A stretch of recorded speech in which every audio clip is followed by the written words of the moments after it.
त्याच्यावर चर्चा झालेली नाही. म्हणजे असं होतं की निश्चितपणे आएंगे तो मोदीही असं जे होतं तर तसं नव्हतं ऍक्च्युली, ते लाएंगे तो मोदीही असं असायला पाहिजे होतं. अगदी बरोबर. ते लोकांनी काय केलं की त्या ठीक आहे मोदीच येणार आहेत, अजून कोण येणार आहे, अगदी अगदी. त्यामुळे त्यांनी वोटिंग केलं नाही आणि सुट्टीवरती गेली, अशा गोष्टी झाल्या.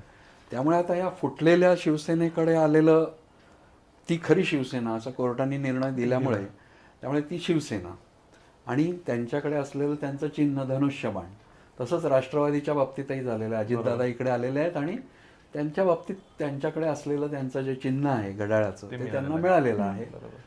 त्यामुळे हा फरक यावेळेला अत्यंत मोठा असा आहे.